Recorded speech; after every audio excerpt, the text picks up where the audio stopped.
Good morning and welcome to Rising. Happy Monday. It is another week in Washington, D.C. politics and news, which we're about to discuss. Lindsay, how was your weekend? You went back home and back here again. You're going back and forth so much. I live in Denver. I still kind of live in Denver. But I wore my green for you so we can bring in some luck. I'm lucky charm over here. Down the yellow brick road to the Emerald City we go. So tell us what's on your radar today. All right, let's get to it. Did Democratic Senator Cory Booker do a Nazi salute while thanking Democratic supporters in California over the weekend? Let me be crystal clear. In my view, he absolutely did not do such a thing. But anyone who is convinced that Elon Musk's hand gesture was a Nazi salute should be applying a similar standard here. Don't hold your breath, of course, for mainstream media to give Booker the same treatment as Musk, however. That's because mainstream media is hopelessly biased and will excuse the actions taken by Booker when they would have crucified a Republican for doing the same thing. I mean, you remember, right? All the outrage over Elon Musk supposedly doing a Nazi salute during Inauguration Day? I sure do. Practically every mainstream liberal commentator, as well as many prominent Democrats, threw absolute fits about this, asserting it was obvious, self-apparent, that Elon Musk's "my heart goes out to you" gesture was secret Nazi code. We endured an entire news cycle about what it means that incoming President Trump's most significant financial backer and advisor is doing the Heil Hitler salute before throngs of supporters. Now, what I said at the time was that this was patently ridiculous. Elon Musk had not done Nazi salute. He made an awkward, jerking display of affection for Trump and for Trump fans. That's what he did. Watch. Thank you.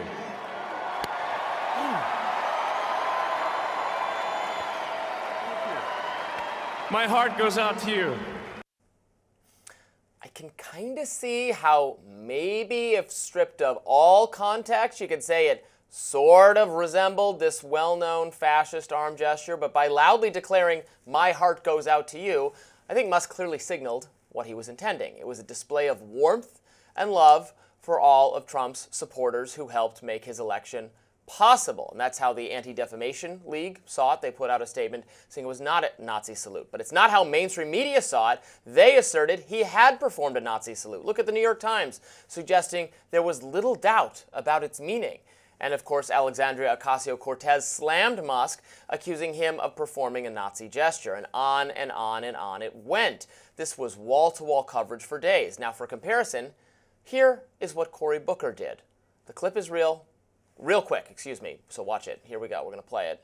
Thank you. Thank you, California.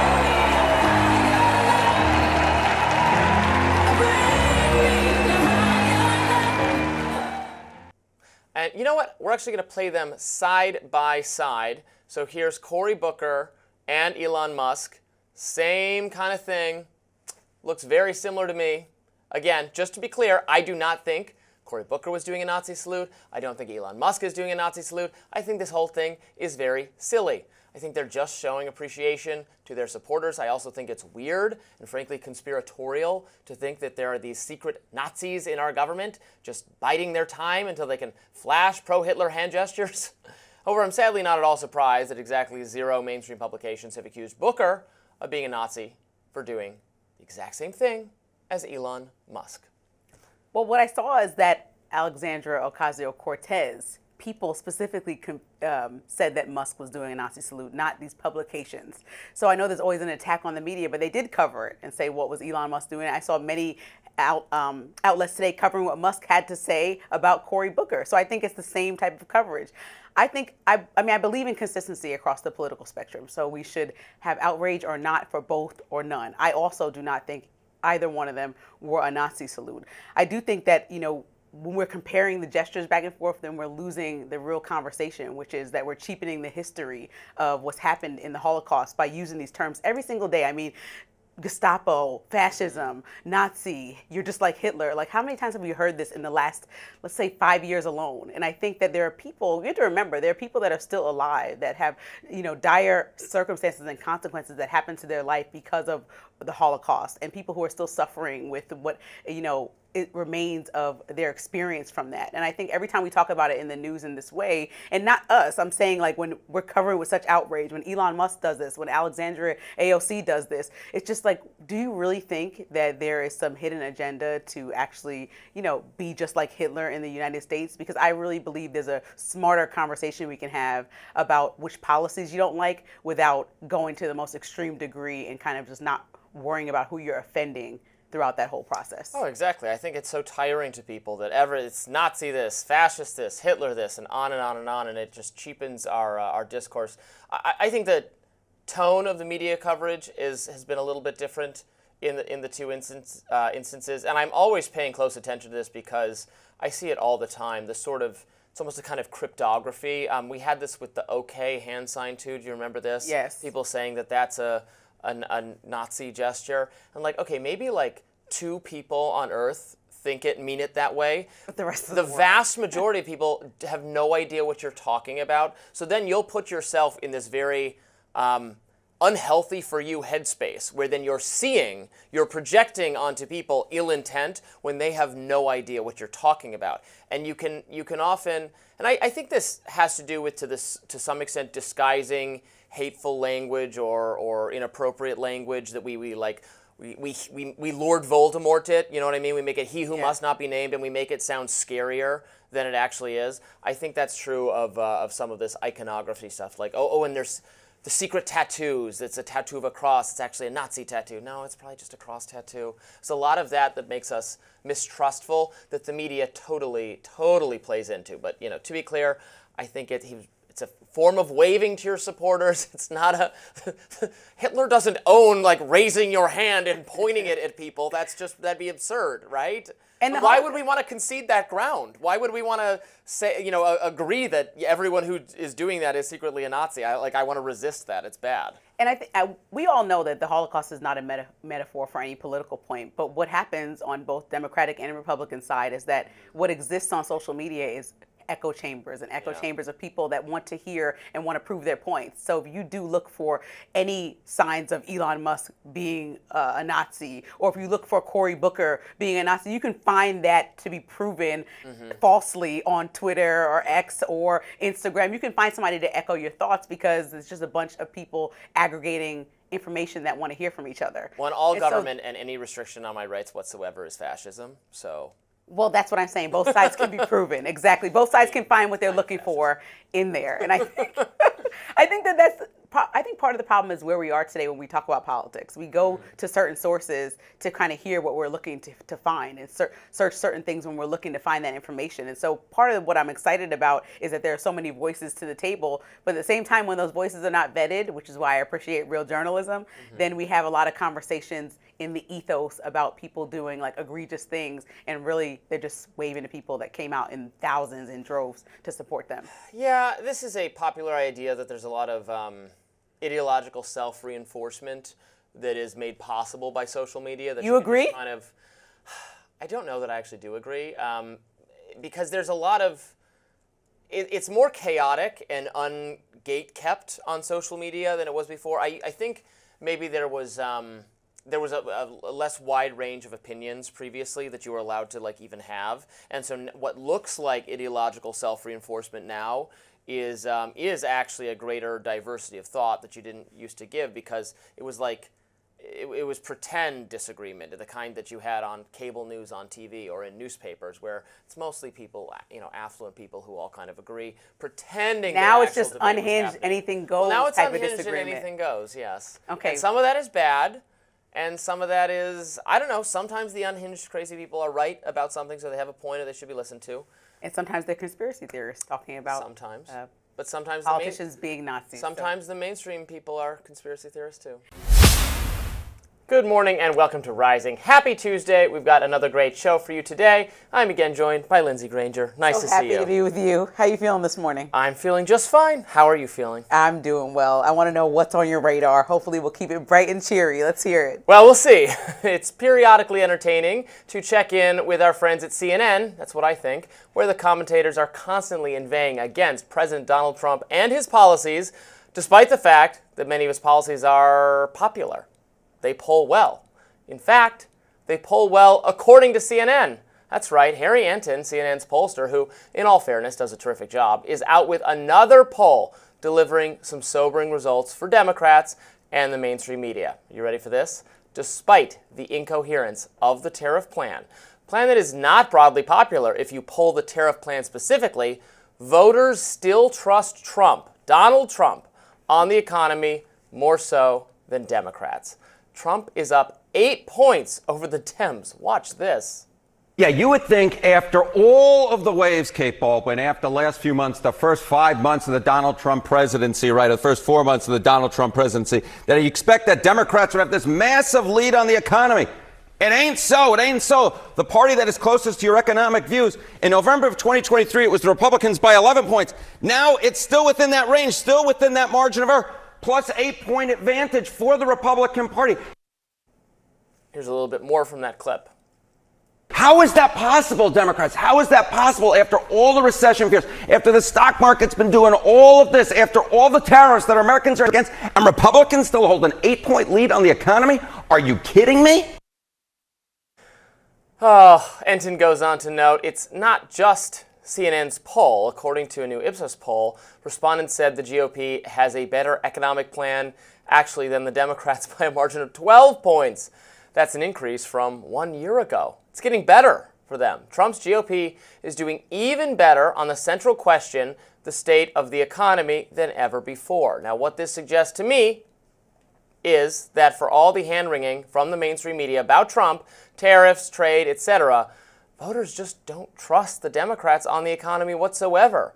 Maybe they don't know what Democrats stand for, or maybe they remember the Biden economy. They don't think of it fondly.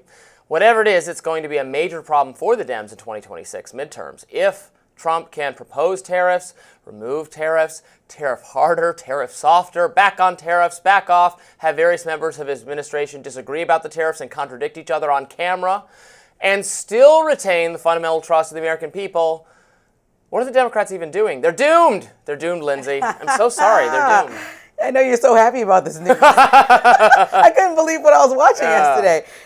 This only tells me one thing. Yeah. That GOP branding works even without results, right? Yeah. So there are plenty anti-consumer policies, including the tariffs, and somehow the GOP still has a hold on the idea, which is really an idea, that they handle the economy better. Actually, when Biden was president in 2023, the unemployment rate was 3.4%. What is it right now? 4.2. So it's up underneath Trump. And so that's what I think people need to understand, is to look at what's going on. Look, do you actually feel better? Don't compare it to Trump's first term. Compare it to right now. Do you feel better than last year, or exactly the same? People or saying has yes. it gotten worse? People saying yes. No one's they are better. shopping. No, I don't believe that it's gotten better. It's the inflation of it all, don't you think? Inflation is not nearly as bad as it was under Biden, and people see prices. I mean, they got mad at the tariffs because they saw the spike in a couple prices of goods, and they didn't want that. And then the tariffs got eased up on, and the situation looks better. They trust the GOP more. And maybe they think Trump is actually responsive to what their concerns are being expressed.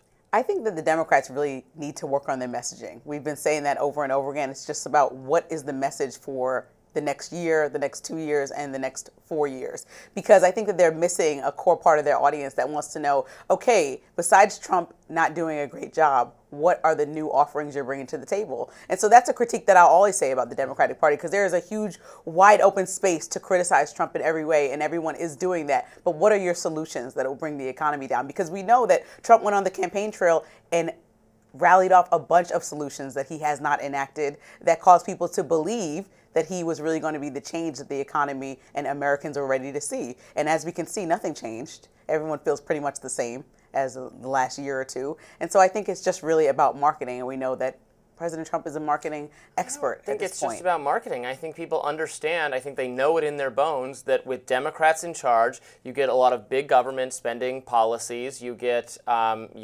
investigations into major companies, you get so-called consumer financial protection that is actually just about passing the cost of the penalty onto the customers themselves. Everything gets more expensive, regulations are more tightly enforced, it's impossible to build things, it's harder to start businesses. You just have a business unfriendly climate that trickles down to everything else. That hurts employment, that hurts innovation, it hurts wage growth, it hurts prices. That's what you get under Democratic governance. Joe Biden promised to be a different kind of Democrat from the what I would describe as radical left economic interventionism and just be normal, business-friendly, moderate Democrat. That's what he ran on. That's not what the American people think they got at all. We're now wondering if that's because he was actually not totally cognitively there for the entirety of the presidency, and actually it was much more liberal and progressive-minded advisors making the policies over the course of the administration. Maybe it's not his fault. Doesn't really matter either way. That's the result, and people remember that, and so they're moving permanently into the Republican fold, which doesn't mean they like everything that Trump does or like everything that Republicans do. Tariffs are mostly a loser, although I think if you make an argument that we need to be mindful of China specifically and try to move some manufacturing away for national security adjacent reasons from China, you can make an argument for it, less so for tariffing like Penguin Island or whatever. I'm not saying there's no criticisms you can have of the Trump policies. I have lots of criticisms of them, but overall, if you put it to a vote, people seem to like it better than the alternative. Well, I think when you think about everything that President Trump has done since he's been in office, when you think about what the Department of Government Efficiency has done, when you think about this upcoming big, beautiful bill that might cut a ton of people's Medicaid and just lower the taxes for rich people, I think that there are tons of Americans that are going to feel even worse if everything that he wants to do is enacted. Because Americans like higher taxes? No, Americans like lower taxes for all, but they're not going to affect all. Lower taxes for all? They're not going to affect all. And we know the trickle-down theory has been disproven multiple times that it doesn't exactly work. Yeah, well, I'd say that. And so I just think that we need to make sure that we're looking at history and allowing it to tell us what actually happens is, the economy doesn't boom when only rich people get tax breaks. Not only rich people, especially when everybody. You do it on the back of people losing Medicaid, because what happens if you can't afford health bills, if you can't afford any of that stuff, how can you come out of a bad situation that many Americans are in right now? Low-income Americans people don't pay significant tax. I mean, the tax No, but they would now have to pay all their medical bills because they've all disqualified out of Medicaid due to this big, beautiful bill. So then what happens to somebody who was decently making it and then all of a sudden loses all their health insurance? Well, now you have $0 and now you are bankrupt because you're paying for all your medical bills when the government agreed for years and decades to step in and help you with that when you're going through a hard time. We can't just confiscate more money from wealthy, productive people and transfer it to low-income people and solve all our problems. That's not going to work. We can't just suck more money out of rich people and fix all the problems. Well, sometimes businesses pay very low taxes, less than human beings. I hope they pay zero taxes. And so that's why, we can actually have businesses pay their fair share. I think that that's a fair argument, especially if the average American is paying a lot of their paycheck. Why can't huge businesses pay a decent amount that goes back into making our country comfortable for everyone? I think what makes the country comfortable is having businesses thrive, and if you confiscate more of their products, people don't even want to start businesses if that's going to be the case. It's a different mindset about thinking about the collective rather than just thinking about self. The collective does better when we all give people an equal opportunity, a fair shake. Borg-like thinking. Very, I do not like the collective. Good morning and welcome to Rising. Happy Wednesday by my count, I think. We've got another great show for you today. Good morning, Lindsay. Good morning. I see you had a viral tweet last night. I was following along. I see you got something to talk about today. I'm assuming that's what's on your radar. I did turn it into a radar. Double dip, so to speak. Get my thoughts out on social media and also share my thoughts for our YouTube viewers and our live TV viewers. I'm looking forward to hearing them in full. So let's go. What's on your radar today? Let's go. Well, how's your mental health, dear viewer? Now, if you happen to be a young conservative, it's probably pretty good. On the other hand, if you're a young liberal, you might be depressed. That might be affecting your worldview. In fact, consider this finding that was reported by pollster Nate Silver earlier this week and went viral on social media after I tweeted a screenshot of it. Not unique observation to me. I was just kind of being the messenger here. Here was the quote. Among voters who report poor mental health, liberals outnumber conservatives 45% to 19%. Among those who report excellent mental health, conservatives outnumber liberals 51 to 20. So the young men that Democrats are having trouble with aren't necessarily the ones who've been captured by the conservative manosphere or who are looking for a helping hand. Rather, it's those who report relatively high mental health and see Democrats as being too neurotic and perhaps constraining their opportunity to compete and reap the rewards of their work, end quote. Well, the political implications of that is that progressive messaging about how bad and unfair everything is maybe it won't work to win back Gen Z men who just voted for Trump. That message is cringe. It's female-coded, it's hectoring, nannying. Conservatives are winning the culture battle, on the other hand, because more and more positive and forward-thinking is a worthwhile message. Forward-thinking about our economy and our country. Just think of the sayings associated with young men these days. Dudes rock. Let's effing go. It's cool. It's chill. It's fun. It's aspirational. Democrats want to build their own liberal Joe Rogan. Remember that idea? It'll need to be somebody who channels that vibe, rather than the relentless nagging and negativity of the left. By the way, this is a phenomenon I've been chronicling for a long time. When I wrote my first book, which was called Panic Attack, I profiled campus radicals, student activists, other young progressives, and I found out many of them were psychologically not in good shape. They were dismayed and depressed about the state of the world, and big policy questions like income inequality and climate change were making them think the human race was doomed. I remember coming across an article in the Brown Daily Herald, the student paper of Brown University, all the way back in the year 2016. It was titled, "Schoolwork Advocacy Place Strain on Student Activists." Oh, it was so much worse than that, not just a strain. Brown students described students having panic attacks, crippling anxiety, depression, because of how their liberal activism was affecting them. The paper quoted one campus activist who used ze/zer pronouns as saying that a panic attack had caused them to miss classes for several days. Now, look, we're talking about elite, affluent college students nearly a decade ago. They're not a representative sample, but they are cultural tastemakers. Their preferences and their politics have impacted elite culture for the last 10 years. And that impact was utterly dominating as what came to be called woke cultural values. They took over media, entertainment, athletics, etc. What we are living through now, right now, is a backlash to that. Young people, in particular young men, well, they're repelled by these politics. They want nothing to do with the depressive and demoralizing attitude, this mindset of fun-killing failure. And for better or worse, that mindset is what the Democratic Party is associated with these days. Not a lot has changed in 10 years. Self-reporting. Always so reliable. Yeah. Let's start with the obvious. This was Yeah. a self-reported study. Yeah. So in our country, there's a social stigma attached to mental health, particularly when it comes to men. Only think that's true anymore? Yes, only 20% of men actually receive any therapy or mental health services, which we know can be beneficial to all. It's not a woke idea. It's actually studied in research that if you have an outlet that's not your family or friends, that you can actually benefit from that. So perhaps there's a lack of self-awareness in the People go study. through therapy and get better. I think so, but this think is so? But a self-assessment is not a clinical evaluation, is what I'm saying. And so this is just people having to admit whether they want to look internally. It's a little bit of altruism there. Like no one actually is acknowledging the elephant in the room that perhaps maybe you're just not acknowledging that you maybe should talk to somebody or have to decompress. I also don't think it's a bad thing that you're saying some liberal people have this empathy for the world. They think about the people who are most vulnerable and maybe are attached to those causes, like providing Medicaid for a large group of people or caring about people who are going to be affected by the implications of removing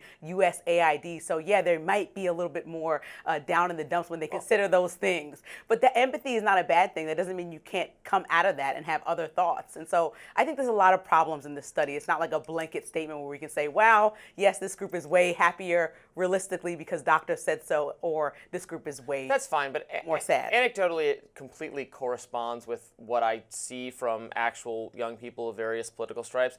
I mean, you're a happy messenger. You talk about your ideas, which are more liberal than mine, with a smile on your face and a positive disposition. I think that's a good thing.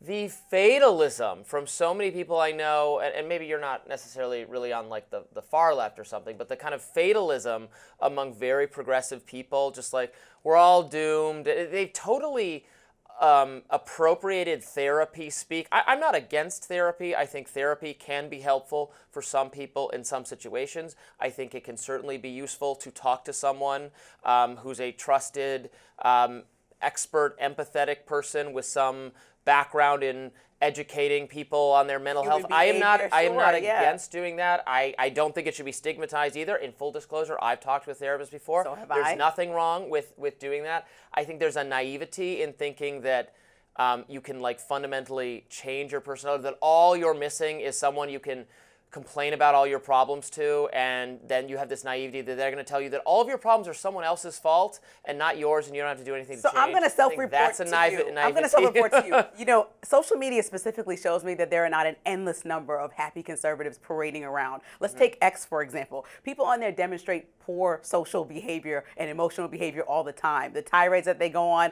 the comments, you understand that. We talked about how X leaned conservative. Well, go over to Blue Sky, you'll find liberal people doing that. Okay, but I'm just giving an example. The Blue Sky people are reporting that they are sadder, right? But yeah, the, they're really the X sad. people are acting like they're happy, but these comments are showing me a little bit different. Also, if you read the study in full, this is really interesting, and I want to point out, the power of words is important. So when you talk about mental health versus mood, when you change the word to mood, are you in a good mood? The gap completely vanished. So when you talked about overall mood instead of mental health, then conservatives were excellent or very good 48% of the time. And guess what? Liberals were aligning with that, reporting similarly to be in a good mood 52% of the time. So maybe the word mental health has a stigma, and so maybe men are not prone to say, yes, I have mental health issues, as opposed to saying, hey, I'm in a good mood. You can be both. You can have empathy for the world and also be in a good mood.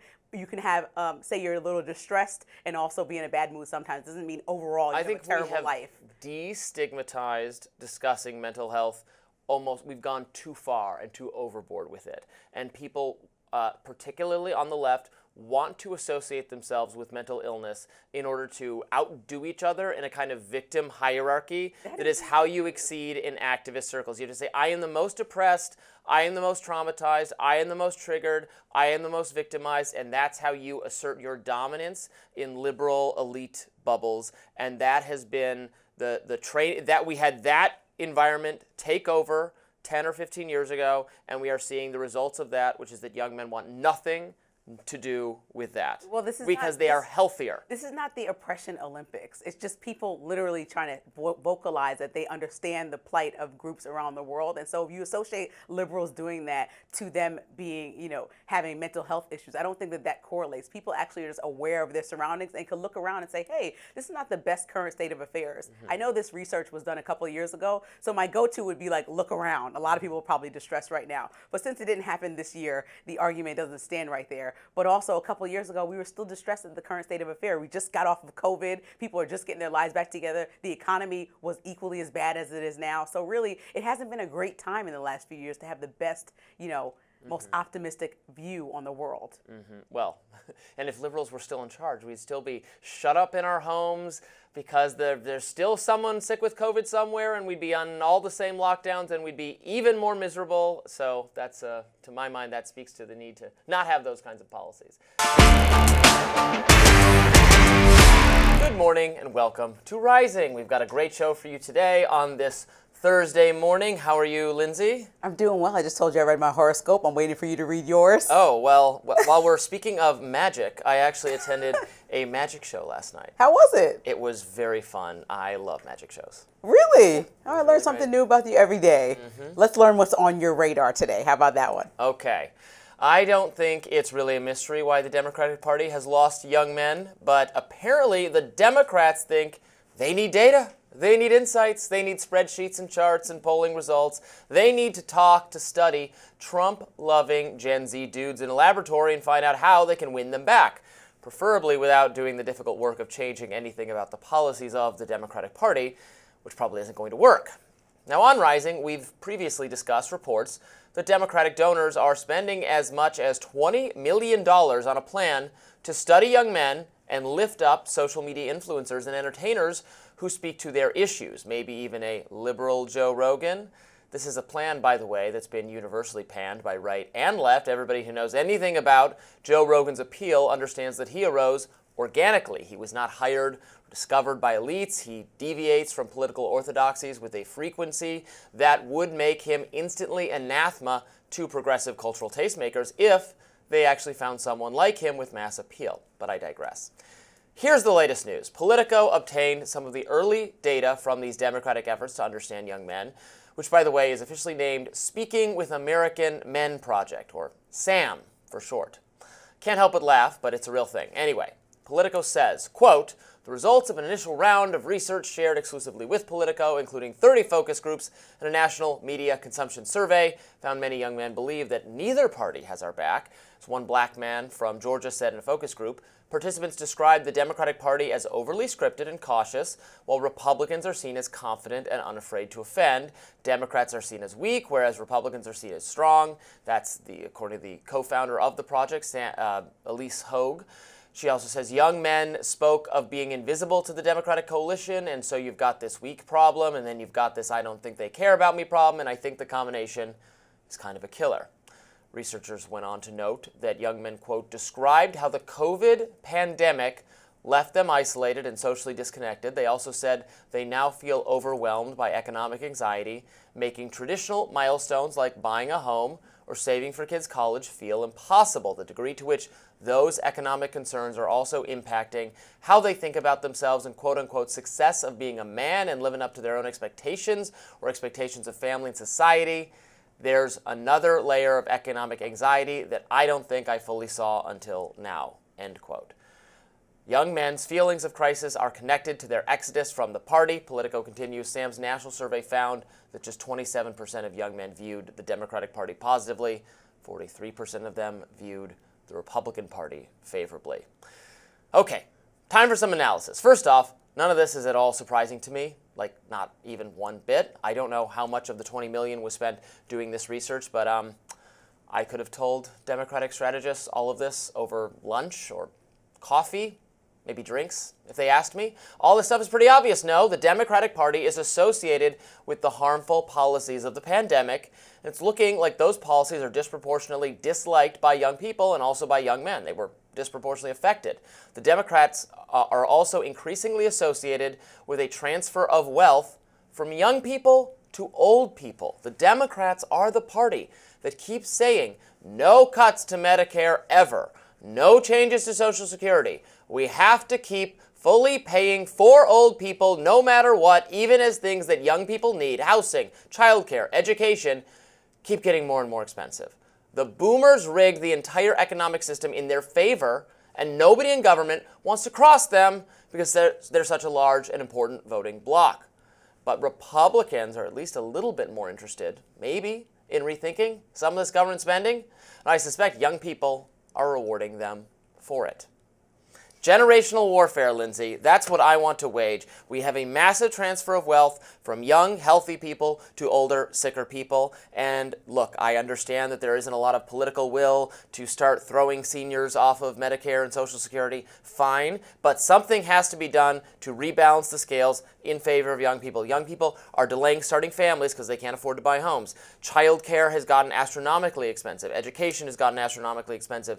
The access to an easy middle-class lifestyle is out of reach. It's not out of reach for every young person. I'm not buying into sort of progressive talking points, but things that they need to start off on have gotten more expensive as they're still asked to contribute more and more of their incomes to building up this entitlement state, this welfare state for the elderly who homes cost peanuts when they were buying them, but we have all this zoning regulation that stops anything but from being built, and so we have a housing supply constraint.